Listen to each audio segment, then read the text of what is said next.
Oh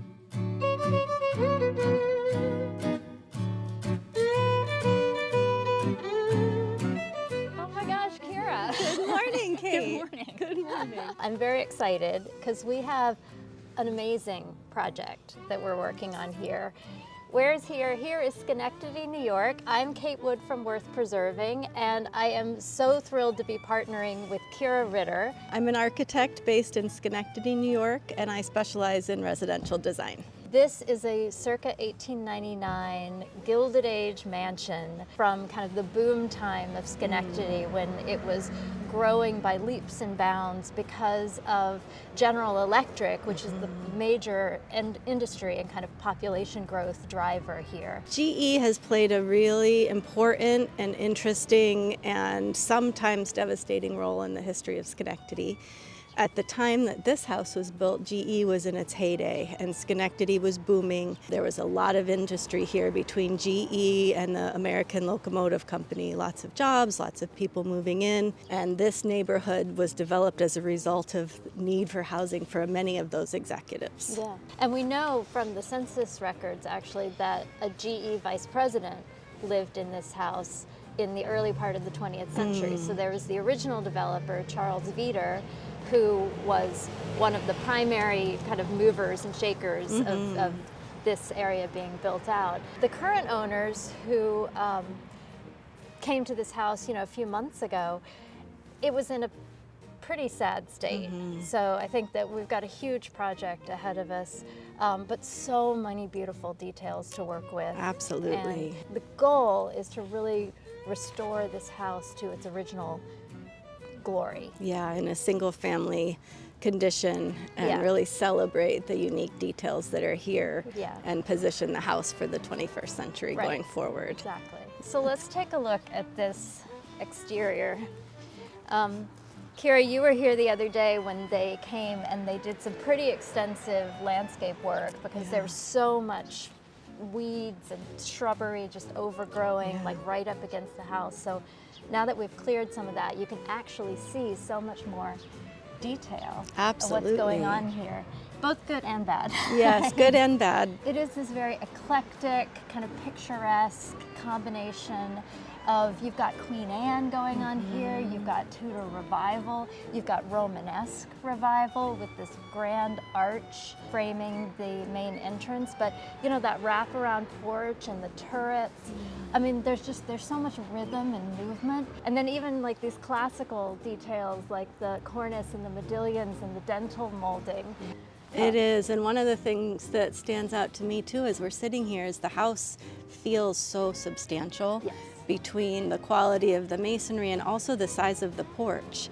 It kind of belies the fact that there's a little less square footage inside than you would guess based on its presence outside. It definitely has presence. There is a significant amount of deterioration, a lot of deferred maintenance. Standing outside like this, I mean, our job is to come up with a historic rehabilitation strategy. What are some of the things that jump out to you that need attention pretty urgently? Sure. I think one of the things that we notice right away is there's so much deterioration with the masonry. There's water getting in and cracks and things are falling off. This particular stone delaminates and you can see it happening all the way down the face. And as we look up, the thing that stands out to me the most about this house is there is a lot of water coming in.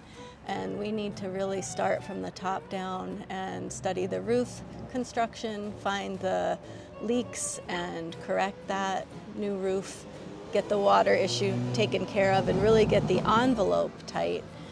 Similarly, you can see some of those same situations with water getting in, debris, animals at the windows and other areas that have just deteriorated. So it's a strategy where we really start from the outside in and we make sure that envelope's in excellent shape, and there's so much restoration that comes with that.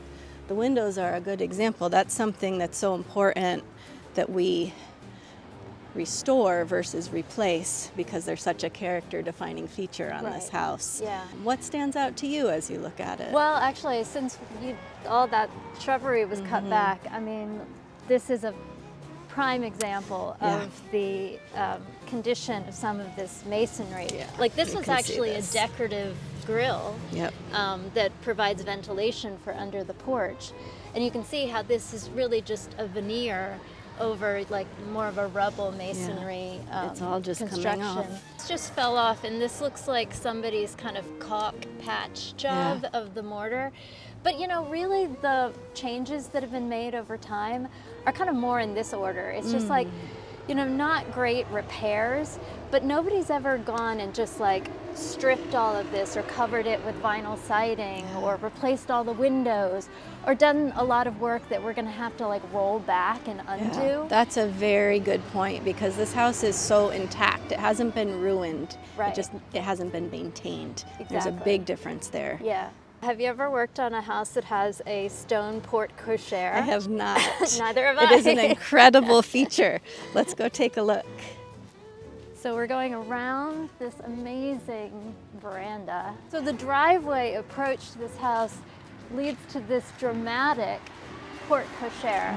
So when this house was built, cars existed, but most people were still, you know, using horse and carriage, that kind of thing. Certainly. So then you get to this grand set of stairs where you could alight from your vehicle and walk around and, you know, do this entrance around the porch. Yeah. One of the things I love about this porte cochère is this portal view. So it's not just bringing us into the house, but it's focusing us out onto the view. And I would imagine at one point in time, we're looking out over Union College's softball field now, but this was probably much more pastoral. And this could have been a tremendous asset to sort of bring in that feeling of calm and welcome you to this grand house. And I do think it's interesting too, the way that these steps are set up. You're not landing and then going right into the house. They are taking you all the way around to the front, so you're experiencing the porch. Even on the back side of this house, you can see even more of the detail. I love how the stone goes up to, you know, the second level, and then there's this course of this beautiful like foliate relief panels that then transitions to the brick above. Definitely. And what do you call at the corner? I love that detail.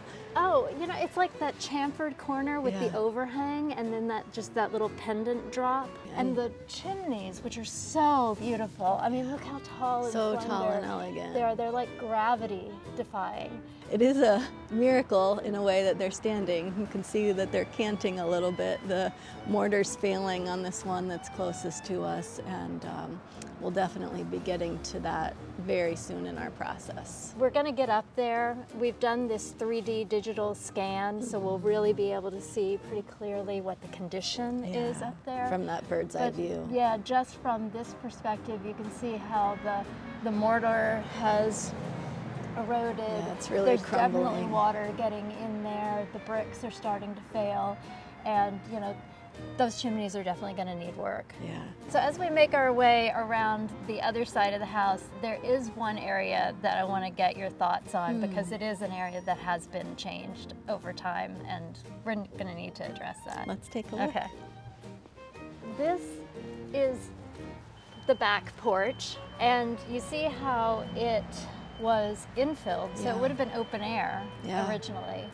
I think the more we looked at it, the more I realized that that back door was just moved to that location from the interior location because it's a direct match of the woodwork on the inside. That makes sense. They probably were trying to solve for not having a mudroom, those things that are so practical, you know, that we really focus on in our new construction. They're not often the easiest to incorporate into a special old house like this. But I mean, more of the kind of conservation issues here.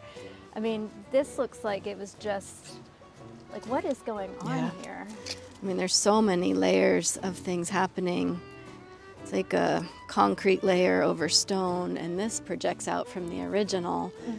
Why? So it's almost like they were buttressing it or something. We're going to have to kind of peel back some of this and kind of figure out what was original and what's still there that can be restored. Definitely, and to understand perhaps why this is here to begin with. We were talking about the stone, and you used the term delamination. So let's talk about what that actually is. Sure. Would you hold this for me for a minute?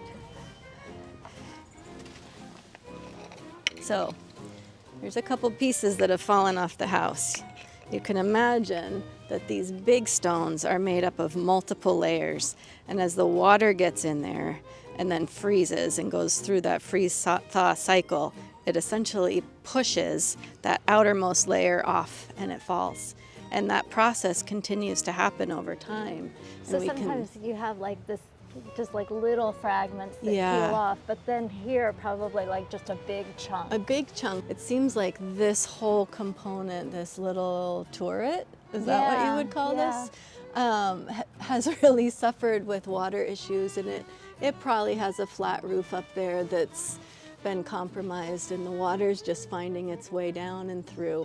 And so this particular spot, you can see where folks have tried to fix it in the past, but until you address the problem up top, it's going to continue to really suffer. Yeah. And so one of the challenges that we're going to have is how to correct this, because part of it is an issue with the stone itself and the way that it was laid. So it's like, that's just a natural process. It's going to continue to take place. So finding an appropriate way to intervene in that process, and, you know, like you said, address the problem at the source. So instead of just patching this, knowing that water's continuing to get behind it, dealing with the roof, Definitely. dealing with getting water away Away. so that it's not exacerbating that problem. Definitely. And finding an expert mason to be on our team is going to be a very key part of that puzzle. And even little things here, like you can see how they've paved all the way up to the foundation. There's just nowhere for the water to go. So we'll pull that back. We'll create a nice drip edge of gravel that just allows things to get out and away. We almost want to keep the water out and away. Right. And then really preserve this for, you know, the next chapter, because like you mentioned, the stone inherently is having trouble, and we're not going to be able to stop that. But how can we figure out a way to keep it intact so that it doesn't further deteriorate? That's what being an old house steward is all about, and that is the challenge that these owners are definitely up for. This is what they want. They want to take care of this house the right way. So they want to rehab it, make it habitable again, make it beautiful, make it match their story and how they want to use it. But they also understand that this is going to be an ongoing practice for them. Like every year they're going to be dealing with these issues.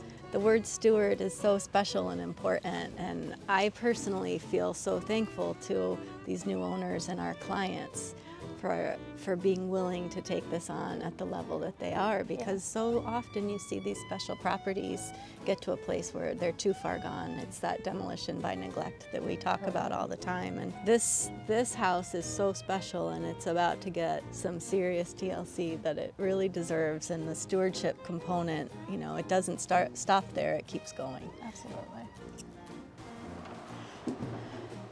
Oh my gosh, every time I walk in here, it just kind of takes my breath away.